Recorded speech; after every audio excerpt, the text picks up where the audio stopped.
Seigneur et Père, merci pour ton appel. Merci de nous permettre d'être présents ce dimanche matin, d'être disponibles. Par ton Saint-Esprit, permets-nous d'être à l'écoute et disponibles, que nos oreilles entendent vraiment ta parole.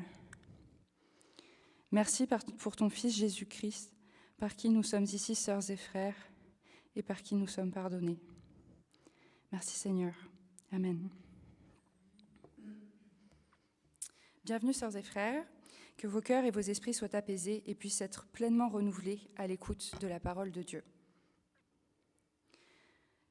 Je vous propose un psaume, habituellement qui est un psaume antiphoné, mais qui est peut-être pas le meilleur pour lire en assemblée, mais on peut peut-être le lire tous ensemble.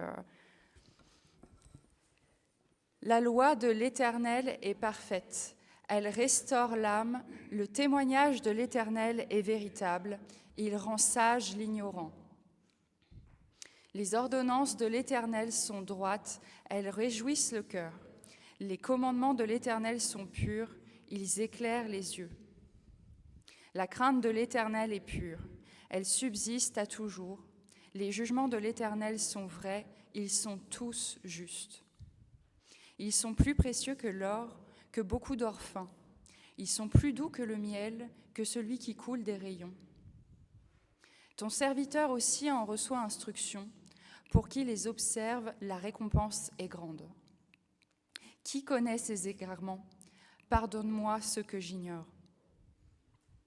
Préserve aussi ton serviteur des orgueilleux, qu'il ne domine point sur moi, alors je serai intègre, innocent de grands péchés. Reçois favorablement les paroles de ma bouche et les sentiments de mon cœur, ô Éternel, mon rocher et mon libérateur.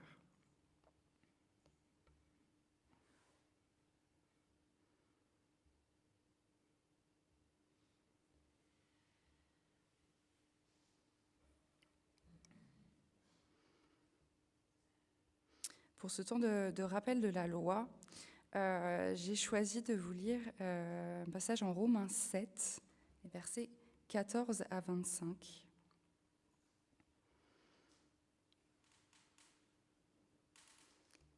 J'aurais pu en prendre plus, mais c'est vrai que les passages précédents sont... déjà celui-ci est un petit peu chargé, mais Romains 7 qui est très, très pertinent pour ce point. Nous savons en effet que la loi est spirituelle, mais moi je suis charnel, vendu au péché.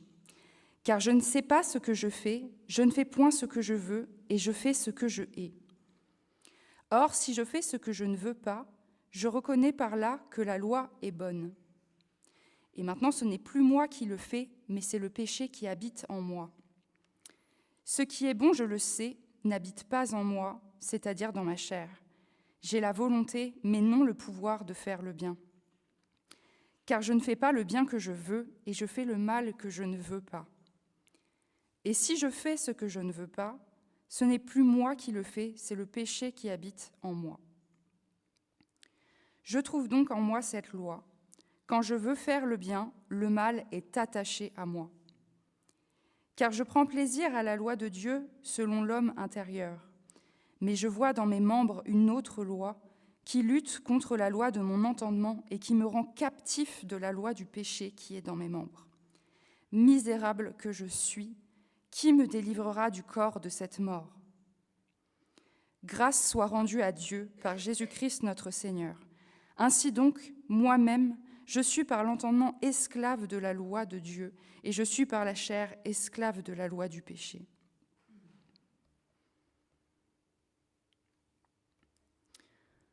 Nous demandons pardon, Seigneur, car malgré toute notre volonté à te servir au mieux, nous échouons irrémédiablement à cause de cette loi du péché. Nous te demandons pardon pour les égarements dont nous avons conscience, mais aussi peut-être ceux pour lesquels nous ne sommes pas conscients. Libère-nous, Seigneur, de ce mal qui nous habite encore et auquel nous sommes attachés.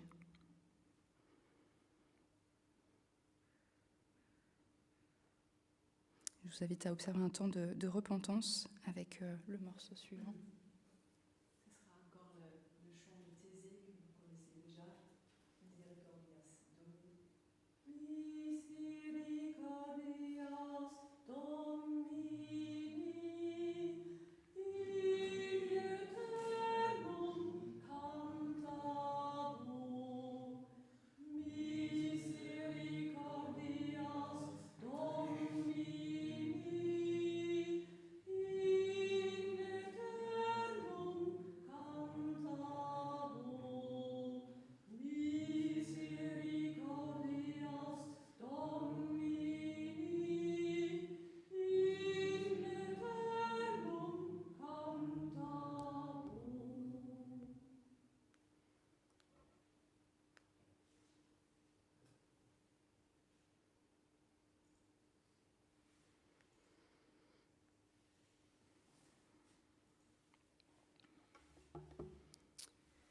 vais vous lire un passage de 1 Jean 1, versets 8 à 10. « Si nous disons que nous n'avons pas de péché, nous nous séduisons nous-mêmes, et la vérité n'est point en nous. Si nous confessons nos péchés, il est fidèle et juste pour nous les pardonner et pour nous purifier de toute iniquité. Si nous disons que nous n'avons pas de péché, nous le faisons menteur, et sa parole n'est point en nous. » L'amour de Dieu envers nous est immense. Dieu pardonne et purifie. Par son Fils Jésus-Christ, il nous a offert la rédemption, une vie nouvelle qui en effet nous permet de ne plus être esclaves du péché et condamnés.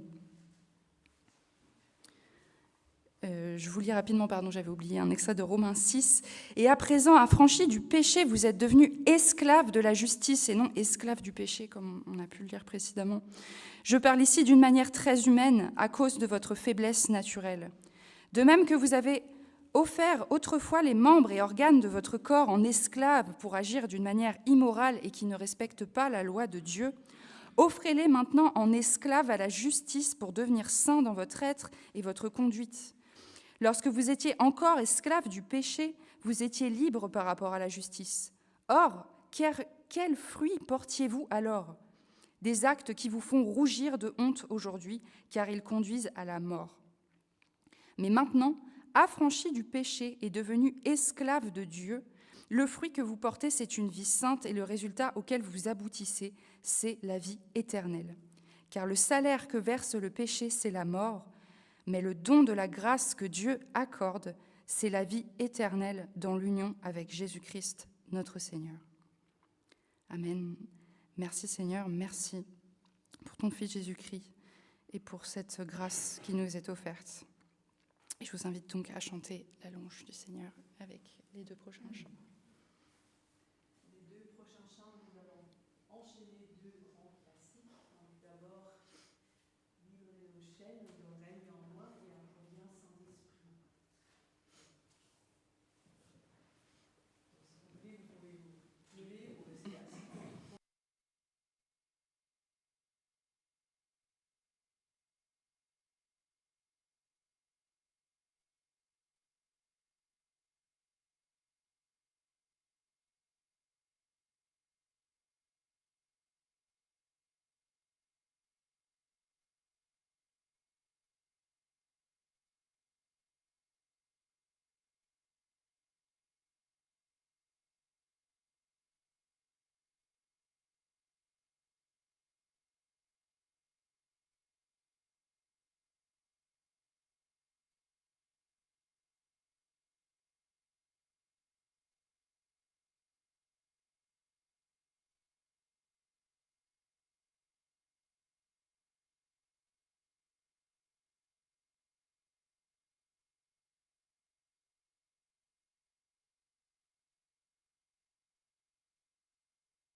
Donc je laisse la place à Julien Coffinet pour la prédication.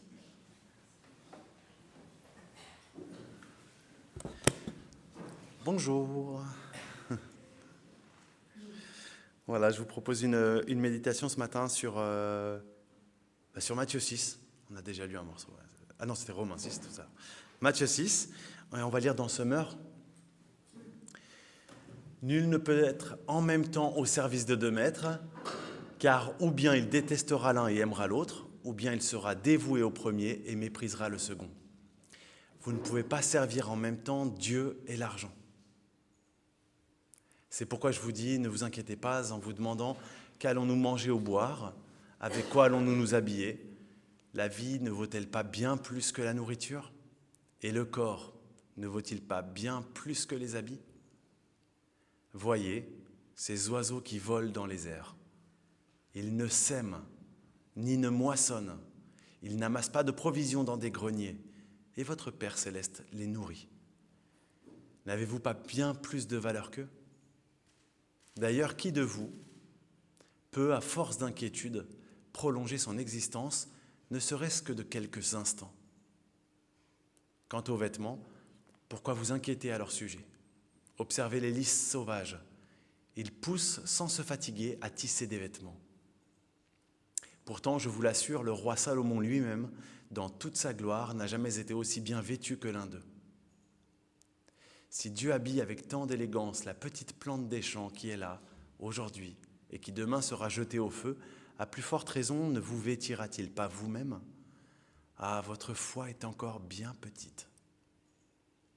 Ne vous inquiétez donc pas et ne dites pas « Que mangerons-nous » ou « Que boirons-nous » ? Avec quoi nous habillerons-nous ? Toutes ces choses, les païens s'en préoccupent sans cesse. Mais votre Père qui est aux cieux sait que vous en avez besoin. Faites donc du règne de Dieu et de ce qui est juste à ses yeux votre préoccupation première, et toutes ces choses vous seront données en plus. Ne vous inquiétez pas pour le lendemain se souciera de lui-même. À chaque jour suffit sa peine. Voilà, Seigneur, on veut demander ton esprit encore pour comprendre ces paroles de notre Maître Jésus et les méditer, et puis qu'elles impactent nos vies, Seigneur. Ouais. Que notre foi soit une foi pour le dimanche, pour le temps du culte, bien sûr, mais aussi une foi pour tous les jours, pour toute notre vie, pour toutes nos relations sociales, pour toutes nos activités, parce que ce que nous voulons, c'est une foi qui soit vraiment nichée au plus profond de nos cœurs et qui se voit dans toute notre vie. Voilà, donc viens Seigneur encore par ton Saint-Esprit comme nous l'avons chanté et permets-nous de toujours mieux te comprendre pour mieux te vivre. Au nom de Jésus, Amen. Voilà, je voulais partager juste quelques pistes avec vous sur ce texte. Arnaud m'avait demandé, en fait, quelque chose qui soit justement dans cette optique de on est après Noël, on célèbre Noël, la venue de Jésus, et quelles conséquences ça a pour nous vraiment dans notre vie, avec un texte qui est très interpellant sur cette parole de Jésus qui vient nous chercher, et qui vient chercher en fait d'abord là ses interlocuteurs. Vraiment, je repense à eux, enfin, j'essaye de penser à eux, de m'imaginer qu'il avait en face de lui. Il vient les chercher vraiment sur quelque chose qui est très fort, qui est très concret, qui est à la fois leur vie spirituelle, mais qui aurait pu se donner, et c'est une tentation pour nous tous, que Jésus règne sur notre vie religieuse. C'est une chose de proclamer à l'Église des choses, d'avoir tout un langage religieux dans notre bouche quand on nous demande à quoi nous croyons et tout ça. Mais là, il vient les chercher vraiment avec des paroles. C'est une interpellation quand même qui est très, très, très, très forte, parce qu'il vient les chercher sur leur quotidien, sur leurs préoccupations les plus fortes, quoi. Je ne sais pas qui c'est qu'il a en face de lui, mais vous voyez, je m'imagine quand même qu'il a en face de lui des foules dans une époque dont on sait quand même économiquement que c'est une époque difficile, hein. Le paysan en Israël il y a 2000 ans, on sait très bien que c'est une époque très très difficile. Il y a une pressurisation fiscale qui n'a rien à voir avec la nôtre, même si on se plaint. C'est vraiment une terre colonisée par les Romains qui trafiquent avec un petit bout du peuple juif pour massacrer fiscalement tout le peuple d'Israël. Et on est vraiment dans une époque qui est dure. Donc franchement, quand Jésus vient parler du souci du vêtement ou de la nourriture, il ne le dit pas comme un prédicateur pourrait le dire à une assemblée bourgeoise. C'est vraiment probablement qu'il a en face de lui des gens qui vraiment comptent les grains de blé pour leur famille. Et du coup, forcément, ça m'interpelle de savoir comment on peut prendre un texte comme ça et en faire quelque chose pour nous aujourd'hui. Parce qu'aujourd'hui, finalement, je ne sais pas, moi, quelle est notre situation à chacun d'entre nous. Et en fait, c'est vrai, c'est fou. Parce que dans le monde d'aujourd'hui, et même dans nos villes d'aujourd'hui, donc dans nos assemblées d'aujourd'hui, on a des situations qui peuvent être complètement disparates. Enfin, c'est incroyable.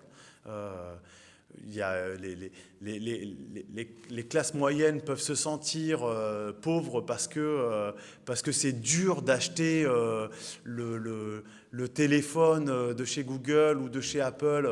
Il faut économiser pendant plusieurs mois et donc du coup, elles trouvent que c'est dur parce que par rapport à tel voisin qui gagne plus, qui se l'achète presque sans économiser, ça peut paraître dur.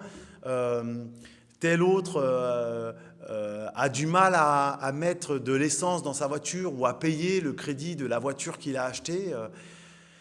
Et puis tel autre, en fait, il a du mal à envoyer concrètement les quelques dizaines d'euros qui vont servir à sa maman pour se faire soigner au pays, qui est en traitement pour une maladie vitale. Et puis tel autre, en fait, il se demande s'il a assez pour nourrir ses enfants jusqu'à la fin de la semaine. Et donc en fait, c'est terrible parce qu'on ne sait pas de quoi on parle quand on parle des riches et des pauvres. Et du coup, un texte comme ça, vous voyez, si on prenait les paroles de Jésus n'importe comment, on pourrait détruire les gens avec des injonctions. Et Jésus, finalement, ce que je trouve très fort dans ce passage, à l'image de Jésus, voilà, c'est ça la force de ce Dieu éternel. C'est qu'en fait, son discours est toujours vrai pour tout le monde. Quelle que soit ta situation, ça reste vrai. Et c'est ça qui fait la force de Jésus-Christ. Et du coup, il n'est pas dans l'injonction « fais ci, fais ça ». Il est toujours dans quelque chose qui nous fait regarder à notre cœur. Tu sers qui ? Dieu ou Satan ? Mammon ? Tu cherches quoi ? Tu cherches avidement des choses pour toi parce que tu es inquiet, peureux du lendemain, ou tu cherches le royaume de Dieu et sa justice ? Cette question, elle est toujours vraie, où qu'on en soit, quelle que soit notre situation. Arnaud m'a donné 2 pistes et il m'a dit qu'il fallait que je choisisse. Il y avait une piste sur toute la question de l'argent, et il y avait une piste sur la question des priorités. Je lui ai dit OK, et donc du coup plutôt les priorités. Parce qu'en fait il veut recycler le texte pour l'argent bientôt. Alors sur les priorités, c'est vrai que je repense à mais qu'est-ce que nous faisons dans notre vie ? Alors évidemment, ça pourrait être sur nos activités, comment notre agenda est rempli. À partir du moment où on veut que Dieu règne sur nos vies, ça se transcrit dans notre vie, dans ce que nous faisons. Mais vous voyez, c'est fondamentalement difficile de savoir c'est quand le moment où on fait trop. C'est quand le moment où on manifeste une trop grande préoccupation. Par exemple, dans le travail.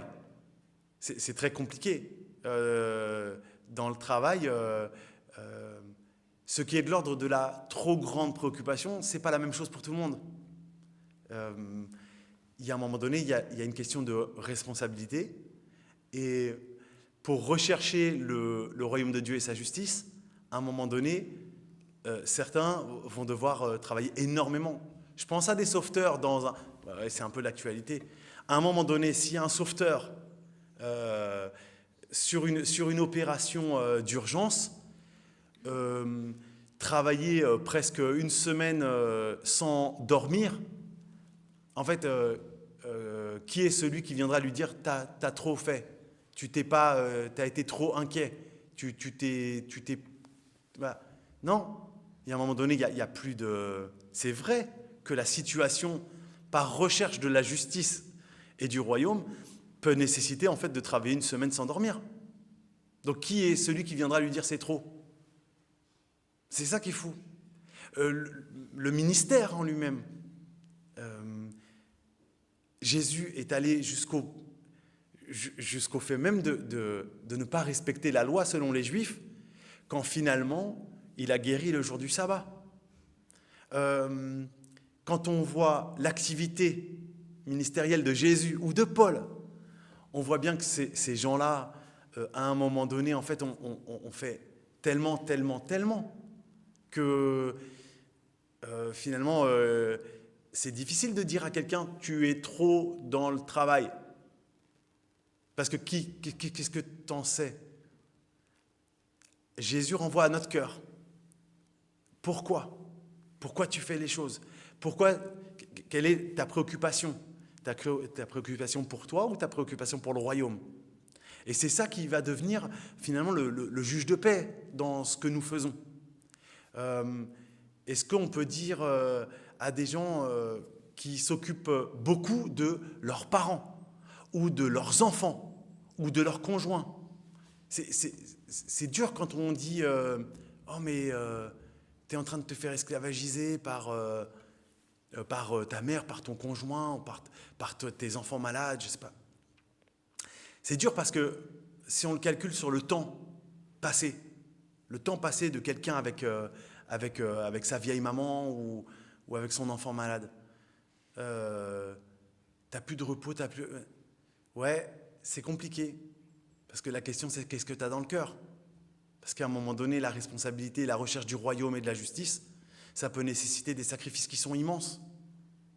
En fait, la vie chrétienne, c'est parfois une vie de sacrifice qui va très loin, qui déborde toute mesure, qui est complètement irrationnelle, qui déborde l'emploi du temps bien mesuré et sage et psychologiquement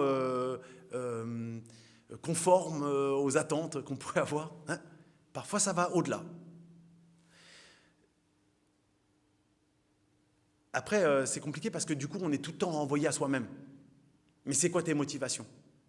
Et je pense que ce soit dans le travail, que ce soit dans le travail agricole, hein, le travail pour nourrir sa famille, ou le ministère, ou que ce soit dans même, n'importe, toute activité.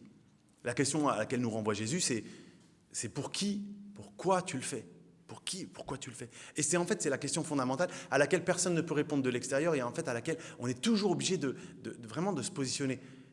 Et si Jésus se permet de le faire avec tant de fermeté, c'est pas pour qu'on soit facile sur cette question, parce qu'on essaie toujours de se justifier. Hein? Les amoureux du travail, ils essayent toujours de se justifier. Qu'en fait, il y ait d'autres raisons, qu'en fait, ils soient en train un petit peu de fuir la famille et la maison, les responsabilités, qu'ils soient en train de fuir les devoirs des enfants à faire, parce qu'en fait, ils préfèrent être au travail que faire les devoirs de classe des enfants, que dans le travail, en fait, ils trouvent l'accomplissement de soi qu'ils ne trouveraient pas ailleurs, que dans le travail, ils trouvent une forme de gloire qu'ils ne trouveraient pas ailleurs, ou qu'en fait, ils vivent pour l'excitation du business. En fait, ça, au fond de notre cœur, c'est dur quand le Saint-Esprit nous renvoie ça. Et on a envie de niaiser, de biaiser. Il ne faut pas le faire. Mais ça nous concerne nous. Personne ne peut nous dire de l'extérieur ce que c'est. Et dans le ministère, c'est pareil. Dans le ministère, tout ce que nous faisons à l'église, oui, elle est toujours à l'église, en train voilà, elle répond oui à chaque fois. Je ne sais pas. En fait, même dans ce que nous faisons à l'église, nous avons cette question à nous poser. Pourquoi nous le faisons? Est-ce que c'est trop? C'est pas notre conjoint qui peut nous dire tu fais trop. Enfin, mais il faut écouter la question. Je fais trop, pourquoi? Parce que qu'est-ce qui se passe quand je suis à l'église?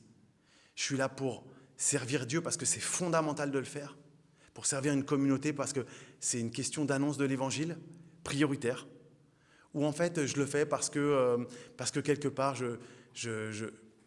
peut-être même que je fuis quelque chose à la maison et que je le règle en étant à l'église. Vous voyez? Et cette question, du coup, elle aurait une vraie pertinence. Et le fait d'être envoyé tout le temps à ça, c'est une manière de nous poser la question qui aura plus d'impact que si on nous dit une vie normale et bien équilibrée, c'est 35 heures et après tu te dévolues à ta famille. 35 heures d'où? De quoi? Pourquoi? Ça dépend ce que tu fais. Ça dépend quelles sont les priorités de la semaine. Vu que je suis invité parfois comme ça dans des communautés hyper agricoles, la réalité par exemple d'agriculteurs, c'est que parfois il y a des semaines où c'est cool et il y a des semaines où le moment où il faut aller semer ou répandre un engrais, c'est le moment météo, la petite fenêtre météo complètement, celle où il n'y a pas de vent. Et il y a des mecs qui se lèvent à 3h du matin pour monter dans leur tracteur. Et ils vont faire toute la nuit comme ça. Qui suis moi? Franchement, j'ai grandi en ville, je reconnais pas de la menthe et du basilic. Je suis qui pour leur dire que les gars, c'est pas comme ça qu'il faut faire? Je me tais. La seule chose qu'on peut faire, c'est transmettre la question de Jésus. Transmettre la question de Jésus. Tu sers qui et quoi avec ce que tu fais? C'est tout. Donc, posons-nous cette question. La question de la contemplation. Jésus emploie des images très fortes avec les lys des champs, qui sont magnifiques, et même Salomon, dans toute sa gloire, n'a pas été vêtu comme eux, ou les oiseaux du ciel qui ne sèment pas, qui ne moissonnent pas, qui ne répandent pas d'engrais dans leurs champs, et pourtant Dieu les nourrit. Et ça peut nous donner l'envie et l'attrait d'une vie chrétienne qui soit très contemplative, très focus Jésus-Christ. Je vous raconte juste une petite histoire, parce que c'est vraiment un texte, ce texte de Matthieu 6, qui a ouvert beaucoup de réflexions dans l'Église de tout temps, hein, et beaucoup de débats aussi. C'est quoi l'équilibre entre ma vie contemplative, le temps que je dois à Jésus, et puis ma vie sociale ou ma vie laborieuse, travail. Il y a une histoire qui est marrante dans l'histoire de l'Église. C'est aux alentours des années 400 après Jésus-Christ, à Carthage, il y avait un groupe de moines qui avaient pris les paroles de Matthieu 6 au pied de la lettre et qui étaient partis dans une vie complètement contemplative. Donc ils s'étaient laissé pousser les cheveux, on les appelait les moines chevelus, pour montrer que vraiment ils touchaient plus à rien, quoi. Donc c'était les hippies, les hippies de Carthage, quoi. Et les mecs ne voulaient plus rien faire avec leurs mains, etc., être dans la contemplation. Donc c'était des moines, on les a appelés les moines chevelus, il y en a d'autres qui les appelaient les moines fainéants. Et ça a donné lieu à une grosse polémique dans l'histoire de l'Église, parce que les gars, ils avaient les versets bibliques, et puis on voyait mais eux, en fait, finalement, ils étaient consacrés, quoi, à Dieu, dans tout leur cœur. Et c'est à l'époque, il y avait une très très grande figure de l'histoire de l'Église, c'est saint Augustin, qui a été appelé à la rescousse pour les remettre un peu au pas. Et lui, il s'est vénère. Et il leur a écrit un grand traité sur le travail des moines, en argumentant très très fort contre leur péché de fainéantise, en fait, en leur disant que l'apôtre Paul avait beaucoup travaillé, et puis qu'en plus il avait dit que celui qui ne travaille pas ne mange pas non plus.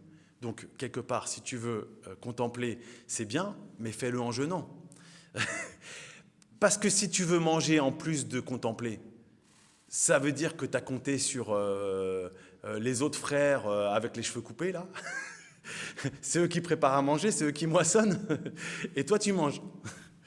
et que ce n'était pas juste d'un point de vue spirituel, parce que ça voulait dire que tu pesais sur les pauvres en ne travaillant pas. Puisque finalement, tu es une bouche à nourrir de plus, alors que tu n'apportes rien à la communauté. Et que tu pourrais. Si tu ne pouvais pas, c'est pas pareil. Mais si tu peux. En fait, tu pèses sur les pauvres. Et ce qui fait que tu appelles la grâce, tu appelles la bonté de Dieu, ce qui est en fait le travail de tes frères et sœurs. Et ça, c'est pas possible. Et ça, dans une communauté, finalement, on en revient à ça.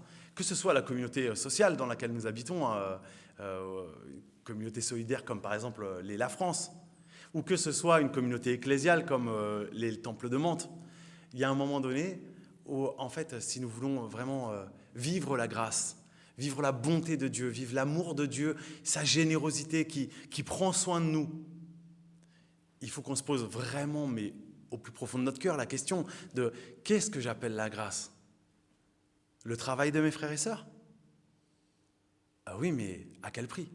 Si j'appelle grâce le fait que mes frères et sœurs se bougent pour que moi j'ai une bonne communauté vivante et bienfaisante, alors je pourrais être dans un abus très grave de mes frères et sœurs et même de la grâce de Dieu et être finalement dans une manière d'utiliser le nom de l'Éternel en vain et la grâce de l'Éternel en vain. Et je pense que c'est un peu entre ces deux balises qu'on a à réfléchir chacun de nous, notre vie. La grâce puissante et généreuse de Dieu et puis la responsabilité. Je vous invite vraiment à vous poser les questions au-delà de toute objectivité. Au-delà de toute objectivité. Posez-vous ces questions pour vous-même. C'est pas de savoir si vous en faites trop, si vous faites 10 heures, 35 heures, si vous êtes soi-disant toujours à l'église, vous y serez toujours moins que les disciples de Jésus. Posez-vous la question plutôt au fond de votre cœur, pour qui ? Pourquoi ? Comment je suis à l'écoute ? Pour rentrer vraiment dans le plan du Seigneur. Ce Seigneur qui prend tellement soin de moi, qu'il a promis et qui va continuer à le faire. Voilà, que le Seigneur nous instruise chacun pour un chemin de justice, un chemin de vérité, parce que c'est sur ce chemin-là vraiment que la bénédiction repose, la vraie bénédiction, celle qui porte des fruits, celle qui n'est pas dans les mirages de ce monde.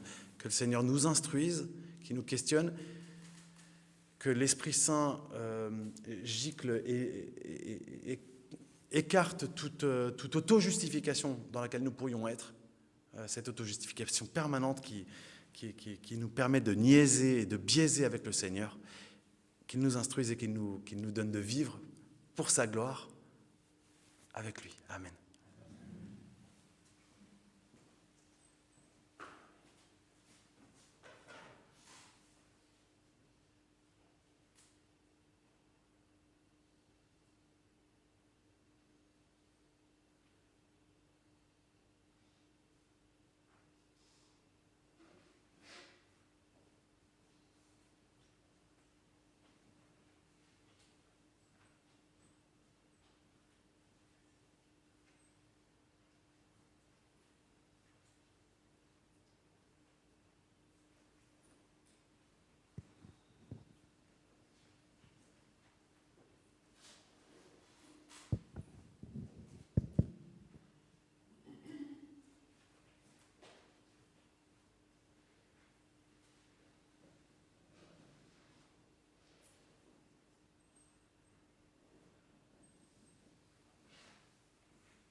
Avant de passer à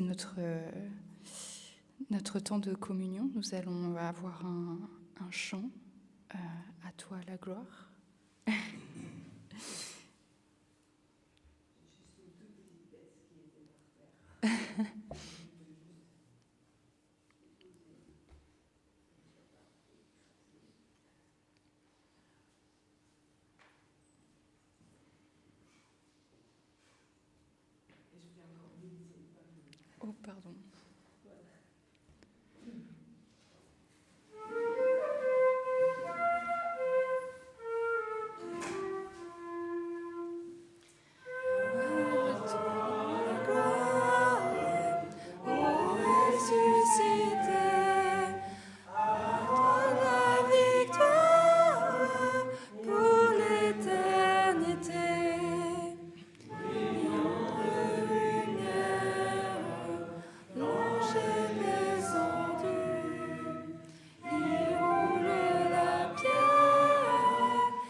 Par sa mort sur la croix, Christ nous a libérés du poids du péché. Je ne sais pas si le micro fonctionne. Si, pardon.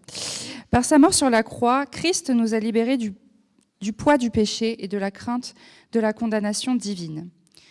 En portant nos fautes, il nous offre la possibilité de vivre pleinement, affranchis du jugement punitif et de goûter à une vie nouvelle.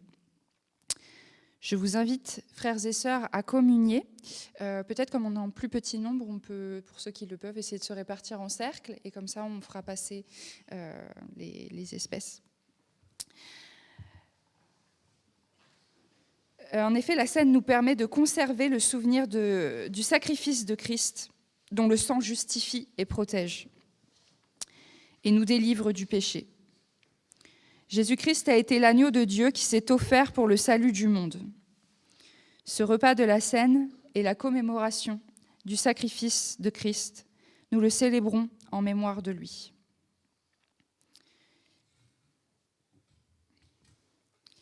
Jésus a pris du pain, il a rendu grâce, il l'a rompu et il l'a donné pour que chacun distribue à son voisin en disant : prends, mange, le Fils a donné sa vie.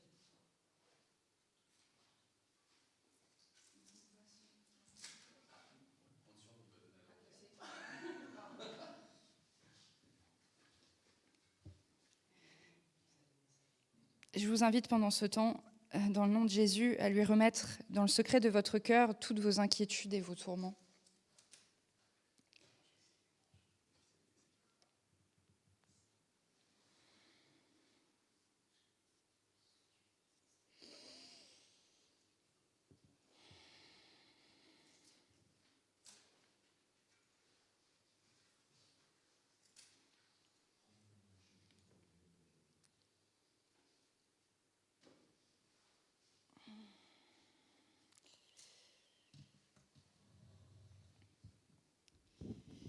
Puis, il a pris la coupe, il a également rendu grâce, et il l'a donnée pour que chacun distribue à son voisin en disant : prends, bois, par le sang de Jésus, tous tes péchés sont pardonnés.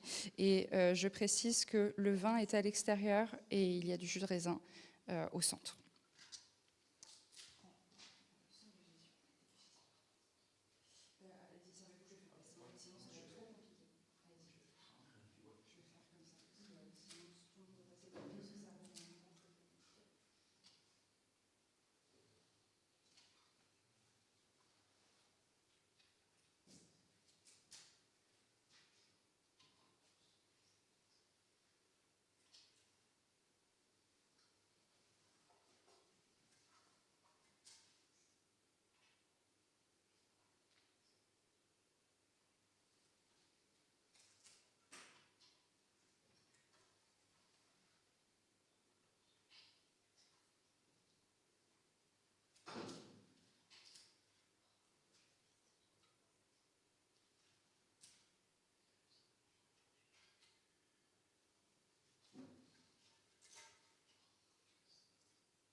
Le sang du Christ.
Et donc j'ai choisi quelques dernières paroles pour conclure ce culte, qu'on trouvera donc en 1 Timothée 6, versets 8 à 12. « Si donc nous avons la nourriture et le vêtement, cela nous suffira. Mais ceux qui veulent s'enrichir tombent dans la tentation, dans le piège et dans beaucoup de désirs insensés et pernicieux, qui plongent les hommes dans la ruine et la perdition. Car l'amour de l'argent est une racine de tous les maux, et quelques-uns, en étant possédés, se sont égarés loin de la foi et se sont jetés eux-mêmes dans bien des tourments. Pour toi, homme de Dieu, fuis ces choses et recherche la justice, la piété, la foi, la charité, la patience, la douceur. Combat le bon combat de la foi. Saisis la vie éternelle à laquelle tu as été appelé et pour laquelle tu as fait une belle confession en présence d'un grand nombre de témoins. » Et je voulais également vous lire en parole d'encouragement ces quelques lignes de Galates 6. « Celui qui a semé en vue de sa propre chair récoltera ce que produit la chair, la corruption. Mais celui qui a semé en vue de l'esprit récoltera ce que produit l'esprit, la vie éternelle. Ne nous lassons pas de faire le bien, car le moment venu, nous récolterons si nous ne perdons pas courage. » Amen. Je vous encourage à vous saisir et à ne pas perdre espoir. Et donc nous allons avoir un dernier temps musical.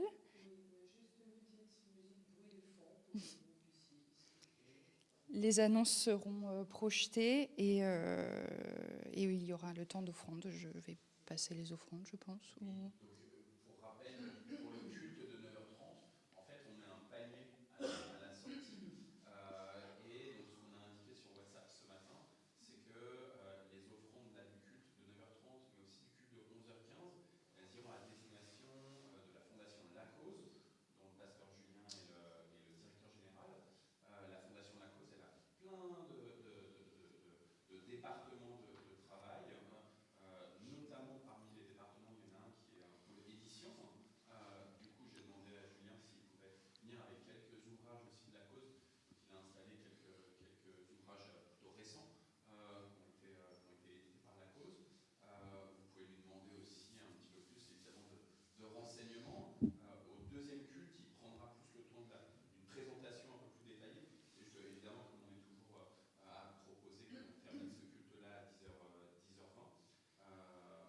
Sachez juste aussi qu'on vient de commencer, donc c'est l'affiche là, un nouveau cycle de prédication quand la fève a du mal à passer. Je vous avoue que le texte d'aujourd'hui et la manière dont Julien nous a conduits sur cette notion du travail, je trouve que c'est un enseignement qui est pas facile justement.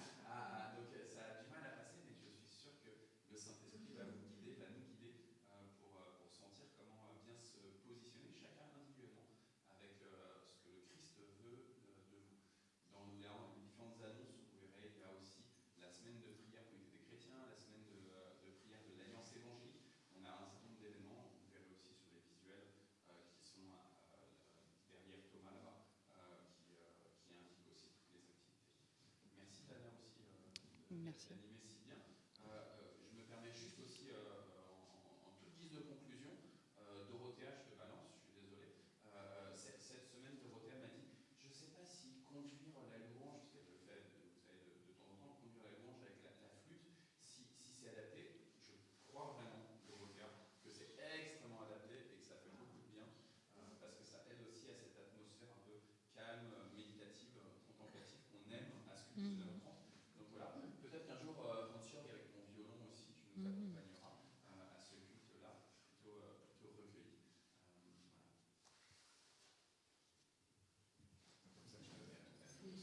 Voilà. Et donc, si j'ai bien compris, je ne fais pas passer les paniers. Il y a un panier à l'entrée pour l'entraide. Voilà. Si vous voulez donner à l'entraide. Pas l'entraide, la cause, pardon.